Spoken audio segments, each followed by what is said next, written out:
Ahí está. Hola, buenas tardes a todos.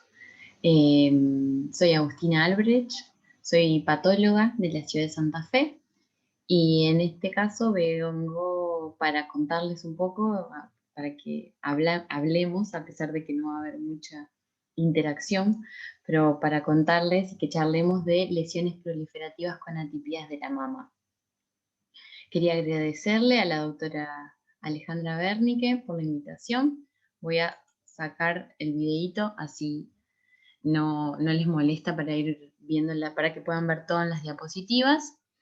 Y bueno, entonces arrancamos con estas lesiones proliferativas con atipía. Dentro de estas lesiones tenemos a varias entidades. Una de ellas es la atipía epitelial plana, va a ser la primera de la que hablemos. La atipía epitelial plana es una lesión que generalmente es como difícil de diagnosticar, se fue cambiando mucho su nomenclatura, pero bueno, básicamente en la atipía epitelial plana lo que vemos es una unidad ducto-lobulillar terminal distendida, son ductos dilatados, como estamos viendo, con una proliferación monótona, es una proliferación con atipía citológica de bajo grado, y estos ductos dilatados están revestidos por células cuboides, columnares, que tienen pequeñas prolongaciones hacia la luz, y que son los apical snouts, y que suelen tener secreción luminal y microcalcificaciones.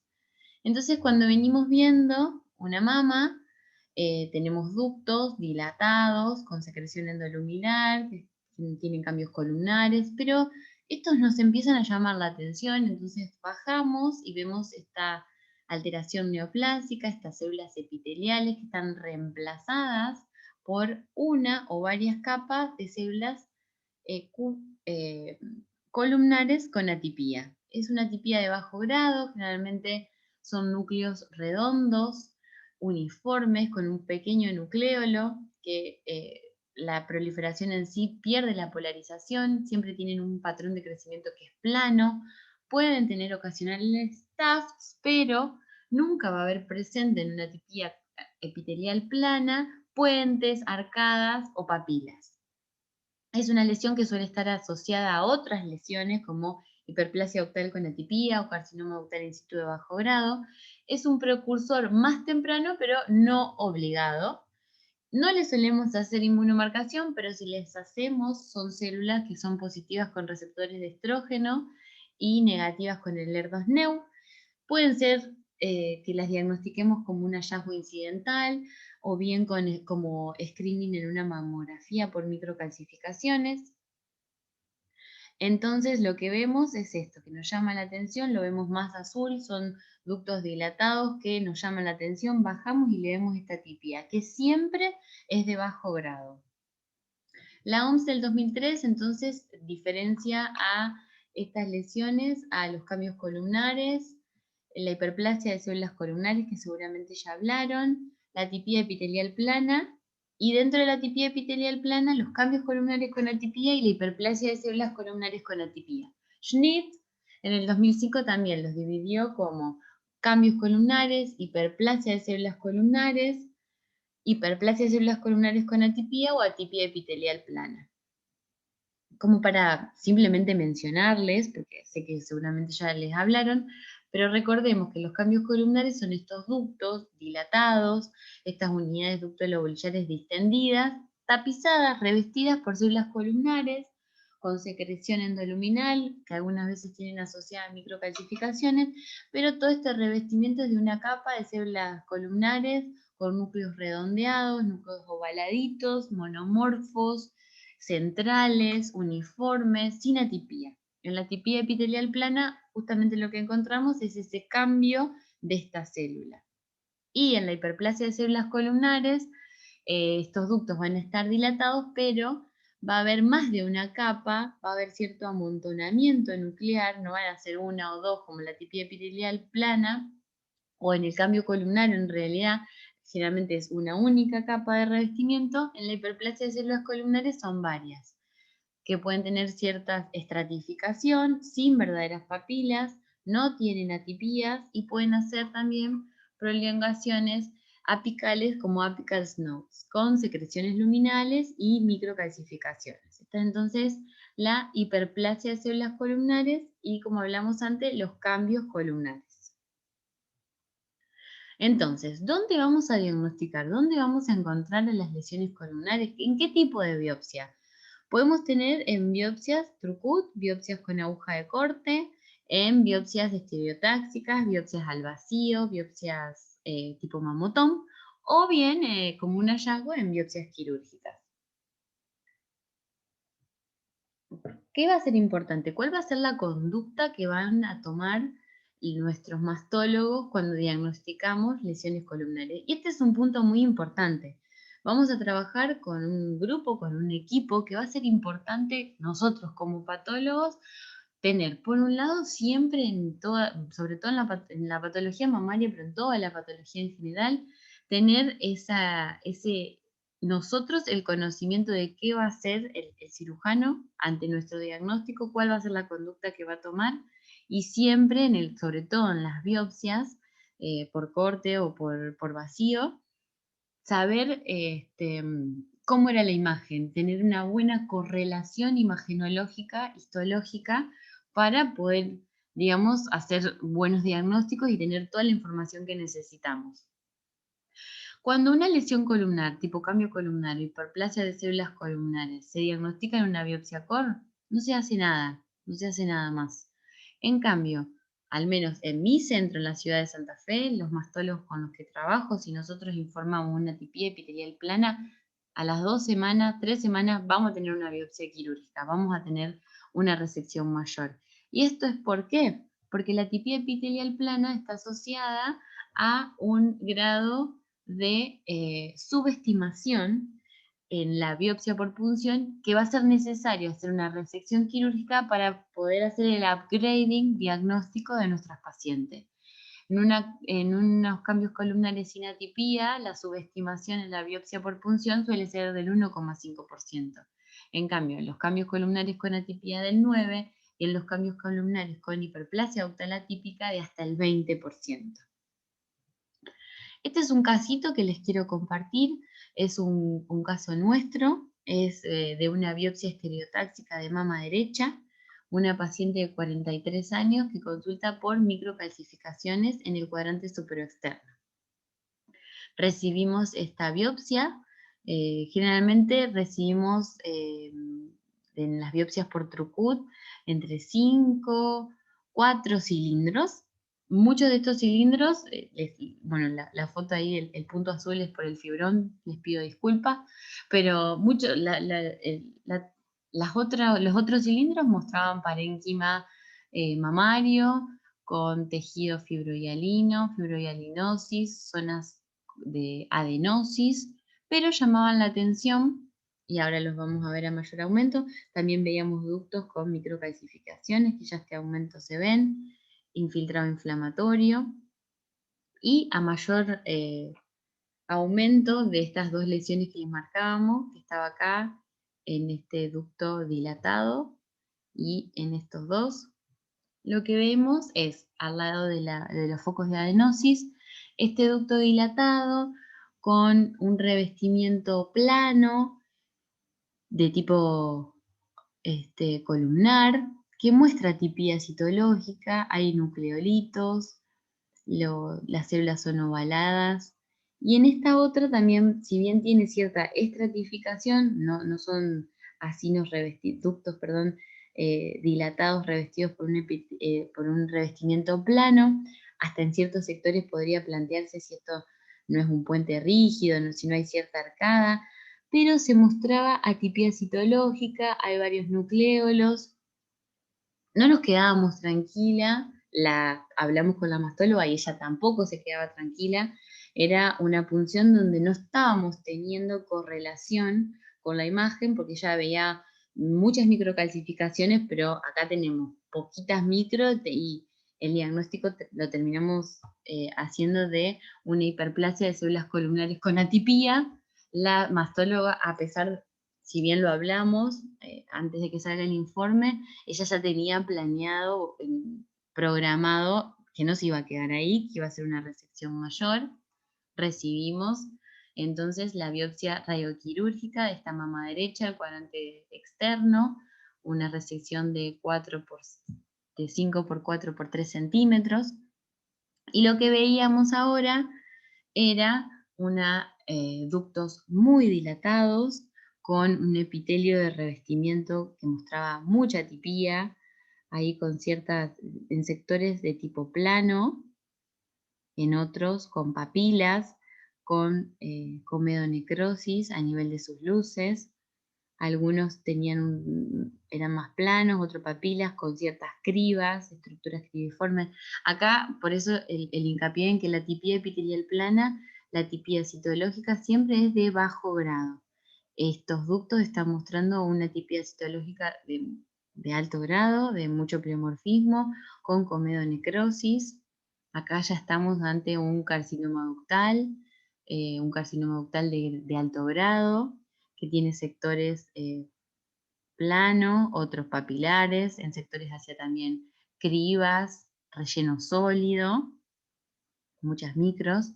Incluso era un carcinoma intraductal de alto grado extenso que comprometía varios tacos seriados, alternos y seriados, con una medida total de 1,2 centímetros en los preparados histológicos, y que hasta incluso acá volvemos a ver este ducto muy dilatado, sectores de cribas, todo el carcinoma intraductal, y que incluso en un foquito de 1 milímetro mostraba un foco de invasión.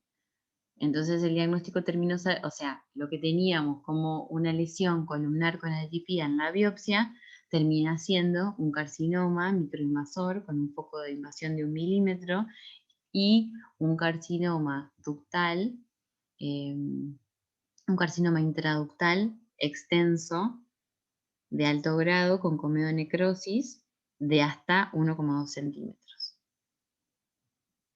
Esto en realidad era para mostrarles y para decirles lo importante de la correlación. Nosotros vamos a informar, a veces nos viene en la boleta, la verdad es que por suerte trabajamos con un grupo de mastólogos que son ellos los que punzan y que nos saben. Hoy en día el mastólogo entiende mucho al patólogo y por eso nos da toda la información que necesitamos, pero si no nos llega esa información, sobre todo en las biopsias por intervencionismo, va a ser importante que las tengamos.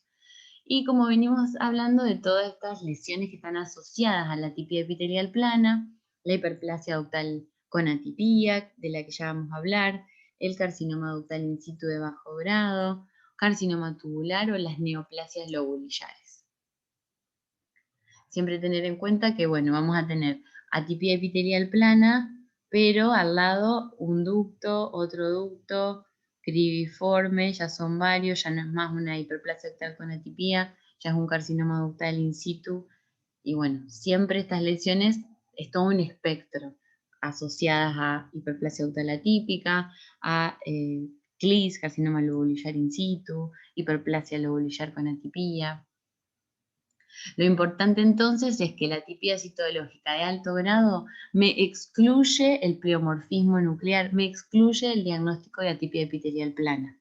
Siempre que tengamos ese tipo de atipio, la designación, esto va a pasar a ser un carcinoma ductal in situ. Y con esta atipia, un carcinoma ductal in situ de alto grado.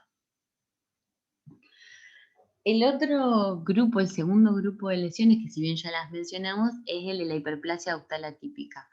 La hiperplasia ductal atípica es una lesión que presenta, y a ver, esto es lo que dice la OMS en su descripción, presenta algunos, pero no todos los caracteres de los carcinomas intraductales de bajo grado.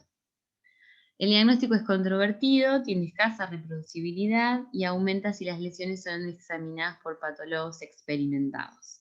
Vamos a ver si podemos sacar un poquito más de información. La hiperplasia ductal atípica va a ser una lesión que vamos a diagnosticar siempre que tengamos como diagnóstico considerado o diagnóstico diferencial un carcinoma ductal in situ de bajo grado, pero que tenemos hallazgos que son insuficientes para llegar a un carcinoma ductal in situ de bajo grado. ¿Por qué van a ser insuficientes? Van a ser insuficientes por criterios que ya vamos a ver, que por suerte son cuantitativos. y que nos van a permitir tener no ser tan subjetivos en nuestro diagnóstico. Pero básicamente, antes en otra clase les hablaron de la hiperplasia octal usual. Les hablaron de cómo las células eran desordenadas, cómo eran heterogéneas. Acá en la hiperplasia octal atípica vemos un sector de células que mantienen uniformidad, son todas uniformes, son todas iguales, hacen puentes rígidos, hacen arcadas, tienen atipía y por eso nos planteamos el diagnóstico de una hiperplasia octal con atipía.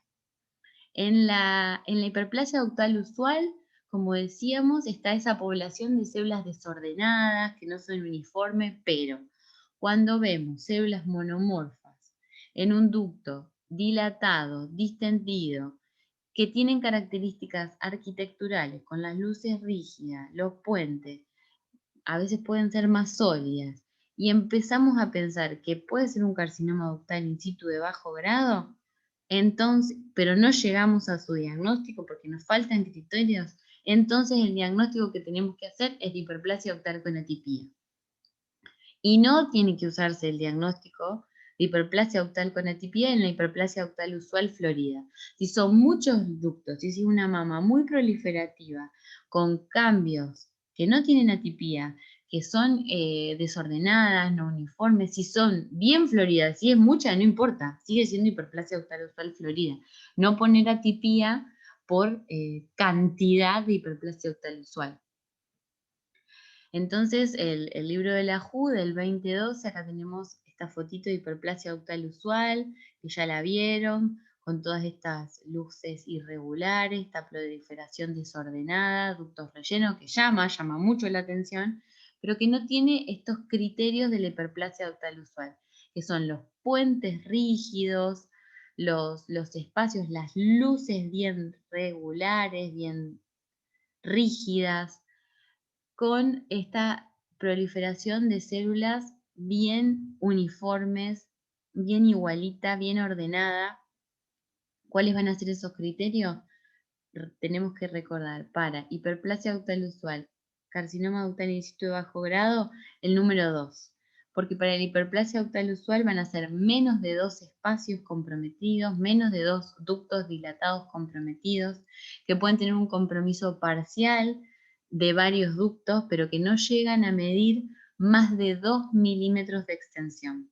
Entonces la hiperplasia ductal con atipía tiene esa característica que no llega a ser suficiente para diagnosticar un carcinoma ductal in situ de bajo grado y compromete menos de 2 espacios ductales y mide menos de 2 milímetros con estas características citológicas y arquitecturales, como lo dijo Tabasol y Norris.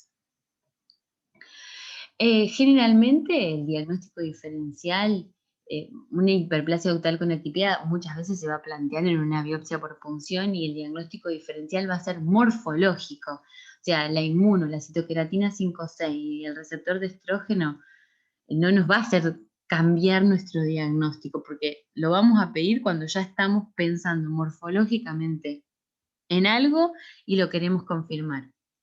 Las células monomorfas que constituyen esta población de hiperplasia ductal con atipía son negativas con las citoqueratinas de alto peso molecular, con la citoqueratina 5,6, y son difusamente positivas con el receptor de estrógeno. Entonces, nos puede ser de gran ayuda cuando tenemos como diagnóstico diferencial hiperplasia ductal de tipo usual, hiperplasia ductal con atipía, esto que nos va a mostrar la citoqueratina 5,6. Cuando son bien difusamente positivas con la citoqueratina 5,6, esto es una hiperplasia ductal de tipo usual. Pero morfológicamente ya estábamos pensando en una hiperplasia ductal de tipo usual, si bien podemos ver en este sector que hay como una proliferación que está desordenada, pero como hace cierto remolino, se puede plantear como diagnóstico diferencial que tenga atipía, hacemos la inmunomarcación y la citoqueratina 5,6 va a ser siempre positiva en la hiperplasia ductal usual, mientras que el receptor de estrógeno va a ser negativo. Y generalmente tiene esta distribución de inmunomarcación para el receptor de estrógeno que va a ser como más positivo en la zona más periférica del ducto. Pero en una hiperplasia ductal usual vemos estas características arquitecturales que estábamos describiendo, los puentes rígidos, las luces regulares, microcalcificación, todos estos núcleos uniformes son todos igualitos. En esta foto, bueno, ya son 3 ductos.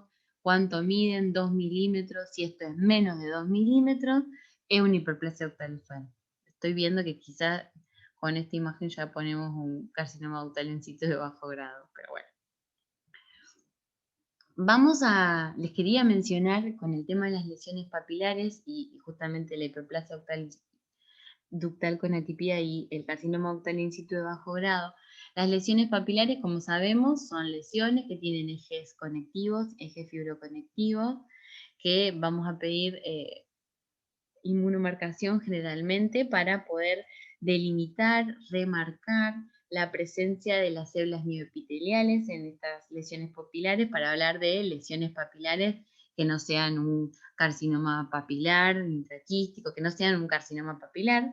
Entonces estamos en el grupo de las lesiones papilares del papiloma intraductal.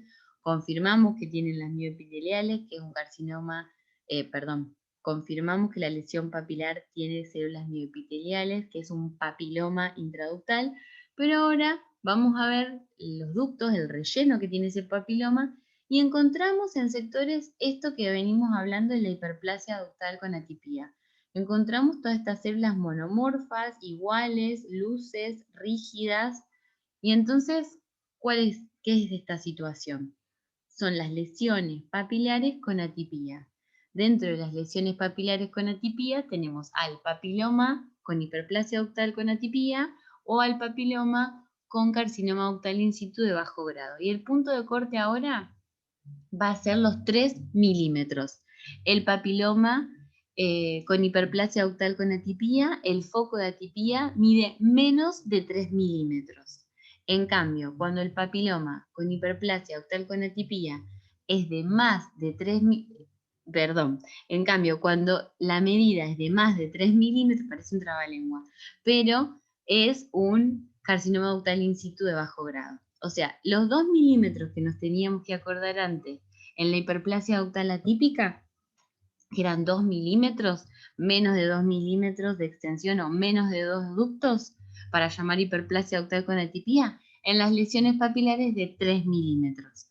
Si esa área con atipía mide más de 3 milímetros, pasa a ser un papiloma con carcinoma ductal in situ de bajo grado, una lesión papilar atípica. Podemos también en estas lesiones hacer inmunomarcación y vamos a confirmar con la citoqueratina 5,6, vamos a poder ver tanto las lesiones, las células mioepiteliales que revisten la lesión papilar, como así también que van a ser negativas en esta proliferación atípica de bajo grado, para poder clasificarla, darle su clasificación estricta y poder diferenciar una de la otra. En cuanto a la atipía epitelial plana, si bien ya lo mencionamos un poquito, siempre la atipía epitelial plana tiene atipía citológica de bajo grado y no hay un patrón arquitectural complejo, distinto de la hiperplasia ductal con atipía y el carcinoma ductal in situ, que básicamente vamos a hacer diagnóstico diferencial de estas entidades por la arquitectura, porque una atipía epitelial, recordemos, plana, es siempre plana, no tiene arcada, no tiene luces rígidas, por eso nos vamos a pasar ante la presencia de estas características histológicas a una hiperplasia ductal con atipía, un carcinoma ductal in situ de bajo grado. Y por último vamos a mencionar a las lesiones lobulillares, las neoplasias lobulillares. Dentro de la neoplasia lobulillar tenemos a la hiperplasia lobulillar atípica, que si bien es una lesión que no usamos tanto, no les voy a mentir, tiene criterios histológicos para informarla. La hiperplasia lobulillar atípica es un hallazgo que generalmente es incidental y lo solemos encontrar en una paciente que se está estudiando por micros. Es una proliferación de células epiteliales que son poco cohesivas, son pequeñitas, el acino está dilatado y no todos los acinos de una unidad ducto-lobular están comprometidos. Lo que decimos es que para diagnosticar una hiperplasia lobular con atipía, menos del 50% del epitelio glandular está reemplazado por células atípicas.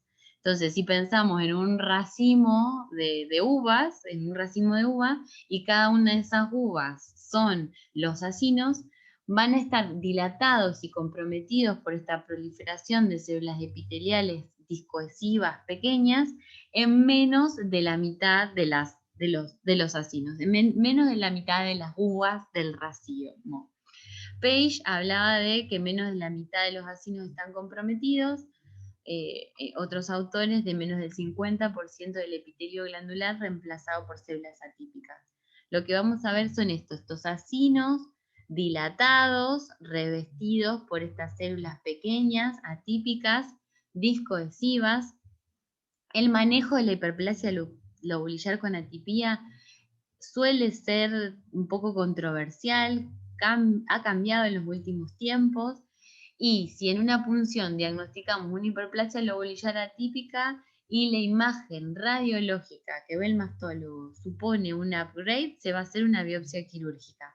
Pero si hay una imagen concordante, si por ejemplo eran algunas microcalcificaciones que se hacen en las nuevas imágenes y no hay microcalcificaciones residuales postpunción o ciertos criterios concordantes con correlación con la radiología, van a hacer que esa paciente con diagnóstico en su función de hiperplasia lobular atípica tenga solamente seguimiento. Entonces lo que vemos es esto, en una hiperplasia lobular con atipía, están dilatados, están distendidos, pero no todos los acinos. No es una lesión que se ve en todos los acinos del racimo. Acá tenemos otra imagen de estas hiperplasias lobulares atípicas, carcinoma lobular in situ. No es un espectro de lesión, como siempre decimos, y por eso el punto de corte, el cut-off, entre una y otra va a ser del 50% de compromiso de la unidad lobular individual. Siempre lo vamos a ver así, llama la atención. De la adenosis normal que estamos acostumbrados a ver, estos acinos van a estar dilataditos, van a haber más proliferación celular, las células son monomorfas, son discoesivas, tienen atipía y por eso nos van a llamar la atención y vamos a diagnosticar una u otra. Generalmente es un hallazgo incidental, suele ser un hallazgo por micros. Estos acinos están rellenos, distendidos por esta proliferación sólida de células epiteliales y vamos a diferenciar dos tipos de carcinomas lobulares in situ, porque van a estar, o sea, dos tipos de células que constituyen el carcinoma lobular in situ. Están las células tipo A, que eran las que estábamos hablando, las que estábamos viendo, estas epiteliales atípicas, pequeñas, ovaladas, discoesivas, uniformes, y las de tipo B, que ya vamos a ver unas imágenes, que tienen citoplasmas abundantes, claros, con núcleos aumentados de tamaño y nucleolo prominente. Al menos la mitad de los acinos, más del 50%, van a estar distendidos y comprometidos y rellenos por esta proliferación para hacer el diagnóstico de CLIS, y pueden tener vacuolas intracitoplasmáticas, glóbulos eosinófilos o hasta incluso anillo de sello. Entonces, como podemos ver, acá estaban estas células que mencionábamos del carcinoma lobular in situ. Estas son las células de tipo A y estas más apócrinas, con más citoplasma eosinófilos, más atípicas, van a ser las células de tipo B que constituyen el CLIS. Una característica que tienen las células del carcinoma lobular in situ es que pierden la expresión de la molécula de adhesión de membrana. Son E-caderina. Cuando nosotros marcamos a un CLIS, la E-caderina me va a dar negativa. Ya vamos a ver cuándo lo vamos a marcar. Todos entonces estos acinos dilatados, rellenos por esta proliferación celular de estas celulitas discoadhesivas, que cuando hacemos inmunomarcación van a ser negativas con la E-caderina. Cuando hay situaciones, porque ya vamos a ver que hay diferentes tipos de CLIS, donde puede plantearse el diagnóstico diferencial y hasta incluso ser difícil de diferenciar un lobulillar in situ de un ductal in situ. Pero bueno, en esos casos la decaderina nos va a ayudar. En el carcinoma ductal in situ, la decaderina es positiva, no hay pérdida de la decaderina, distinto de los carcinomas lobulillares in situ que tienen pérdida de la decaderina. Y también tenemos que tener en cuenta que, digamos, no es que 1 más 1 es 2, a veces las lesiones son mixtas. Estamos estudiando una pieza quirúrgica en una mama y encontramos carcinoma ductal in situ y que mantiene la decaderina y carcinoma lobulillar in situ, y es una lesión que no, muchas veces todas estas lesiones están acompañadas, entonces vamos a encontrar hiperplasia, no va a ser más una hiperplasia ductal con etipía, pero vamos a encontrar un carcinoma ductal in situ, junto con un carcinoma lobulillar, todo formando parte del espectro de la lesión. El carcinoma lobulillar in situ generalmente entonces compromete los ductos terminales y lo suelen hacer en un patrón de crecimiento sólido, frecuentemente de tipo palletoide, hasta incluso el lobulillar in situ se suele ir y decimos que hay una dispersión palletoide hacia el conducto mamario. Y los tipos de carcinoma lobulillar in situ que tenemos, el que estábamos hablando es el carcinoma del CLIS clásico, con acinos distendidos, rellenos por células atípicas, poco cohesivas, con patrón sólido, núcleos pequeñitos, redondeados, que puede tener compromiso de ducto y que pierden la expresión con la decadenina. Y tenemos un carcinoma lobulillar in situ de tipo pleomórfico, donde el pleomorfismo nuclear es bien prominente, con un nucleolo prominente, variación del tamaño nuclear, que suele tener características apócrinas y hasta como de necrosis, y en estos casos de los CLIS pleomórficos, el diagnóstico diferencial con carcinoma ductal in situ de alto grado puede ser muy difícil. Entonces, aquí vemos estas imágenes. Dentro del CLIS clásico, lo que vemos es que hay un subtipo que es de tipo florido. Entonces, es un carcinoma lobulillar in situ clásico, bien florido, donde hay muchos acinos, rellenos dilatados, hasta con necrosis dentro de la proliferación, con comedonecrosis. Otro subtipo era este que hablábamos, que es un carcinoma lobulillar in situ pleomórfico, con marcado pleomorfismo. Los núcleos tienen marcada irregularidad nuclear, hipercromasia, cromatina, con diferenciación apócrina, una cromatina granular gruesa, asociadas a comedonecrosis. ¿Y cuál va a ser el manejo del carcinoma lobulillar in situ en las biopsias core? En sí, en algunas suele ser controversial. Sí, cuando se va a hacer una resección mayor, cuando va a ser seguida de una biopsia quirúrgica ante un diagnóstico de CLIS en la biopsia core, siempre que haya discordancia con las imágenes, siempre que haya otra lesión, o cuando tengamos características mixtas, indeterminadas, o también siempre que tengamos un CLIS pleomórfico o un CLIS florido, va a seguir una resección. ¿Qué pasa con los márgenes y el CLIS? Hasta se hablaba de que cuando era un CLIS clásico focal ni siquiera teníamos que informar los máximos, o sea, no se hablaba, se habla de que ante un CLIS clásico focal no informamos los márgenes, porque si el margen está comprometido no se hace nada más. En el caso del CLIS clásico, pero que es extenso, que es florido, ante un margen positivo, suele ser discutible. Y el último que vimos, el subtipo pleomórfico de CLIS, siempre el manejo va a ser como el de un carcinoma ductal in situ, por lo que va a necesitar una ampliación. Hoy en la JCC, en la octava edición, el carcinoma lobulillar in situ ya no se lo estadifica más como un tumor in situ, por eso cada vez más se empieza a hablar de neoplasia lobulillar más que carcinoma lobulillar. Incluso tampoco se incluye en la clasificación el CLIS pleomórfico. Bueno, espero que les haya podido ayudar un poco mi clase.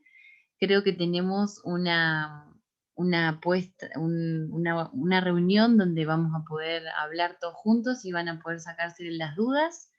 Y esto fue todo. Hasta luego.